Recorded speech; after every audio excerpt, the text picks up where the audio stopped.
Yang pertama itu meningkatkan kualitas sumber daya manusianya gitu kan, SDM-nya.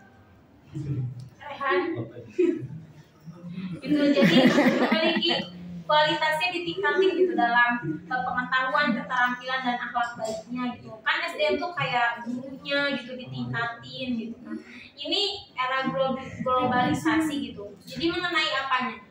Aku nanya lagi, masalah apa? Mengenai tentang kebudayaan gitu kan. Masalahnya Pak, di negara Indonesia itu kan tidak hanya orang Islam aja yang masuk sekolah Islam.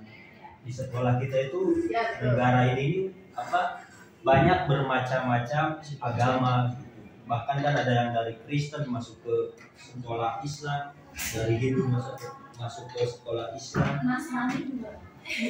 Ya itu dari Nasrani juga. Itu cara mengatasinya gimana? Pertama tadi kan meningkatkan kualitas strategi ya. Strategi dalam mengatasi problematika globalisasi pada zaman sekarang.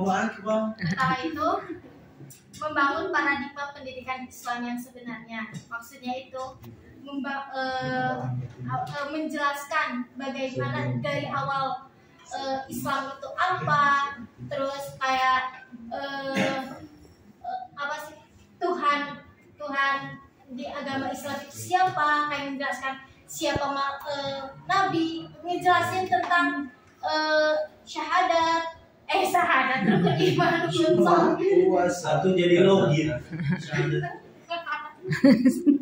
Jadi ngejelasin gitu dari awal, kayak memaparkan Islam yang sebenarnya itu kayak gimana, pendidikan Islam yang sebenarnya itu seperti apa. Jadi benar-benar dibangun kembali gitu loh dari awalnya gitu, dari kayak ketauhidannya itu dibenahi, ketauhidan, akhlak dan segalanya itu dibenahi untuk mencapai tujuan pendidikan Islam dan mengatasi problematika itu. Terus yang kedua, melaksanakan pendidikan afektif. Dia melaksanakan pendidikan afektif ini kan, afektif itu nilai kalau nggak salah, nilai dan sikap gitu ya Bu ya. Nah, pendidikan iya, jadi pendidikan afektif ini dilaksanakan di lingkungan keluarga, masyarakat, di lembaga pendidikan, di sekolah. Jadi dibangun lagi, dilaksanakan kayak nilai-nilai agamanya itu kayak gimana, sikap harus berakhlak itu seperti apa. Tentunya kan ada pelajarannya juga gitu, kayak bukan pelajaran atau maksudnya kayak pendidikan kewarganegaraan sama pendidikan agama Islam kan kayak sama gitu, untuk menjadikan manusia itu untuk berbudi pekerti lah, berakhlak mulia, mencerdaskan segala kayak gitu. Terus yang terakhir itu meningkatkan mutu tenaga pendidik yang kayak ADS. Jadi kualitas pendidiknya juga harus benar-benar bagus, harus benar-benar terpercaya, karena seorang pendidik, tujuan pendidikan agama Islam harus mengetahui dan berkompeten dalam ilmunya.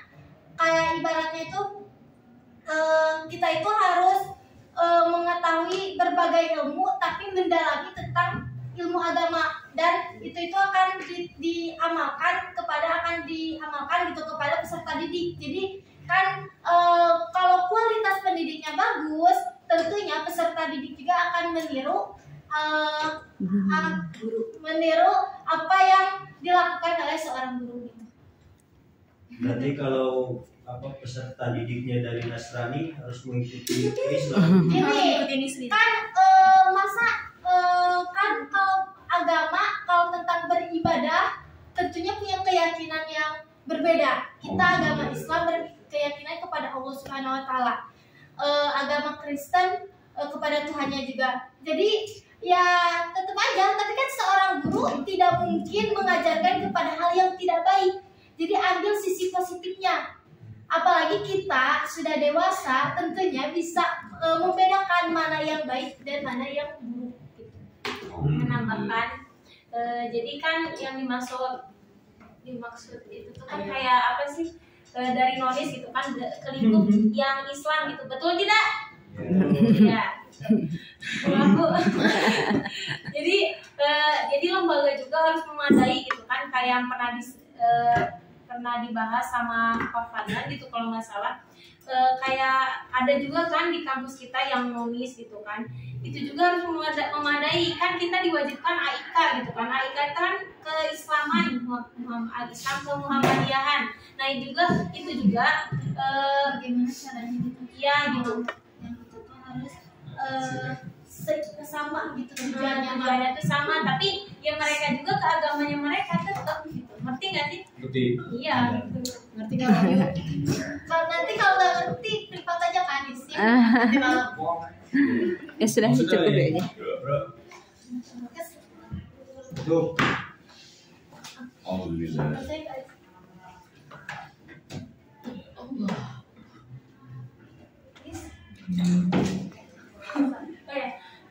Baik, kesimpulannya, pendidikan Islam adalah proses bimbingan kepada manusia yang mencakup jasmani, rohani, yang berdasarkan pada ajaran dan norma agama, agar terbentuknya pribadi yang utama menurut aturan Islam dalam kehidupan, sehingga kelak memperoleh kebahagiaan di dunia dan di akhirat. Pendidikan Islam bertujuan agar adanya perubahan yang diinginkan dan diusahakan oleh proses pendidikan atau usaha pendidikan untuk mencapainya.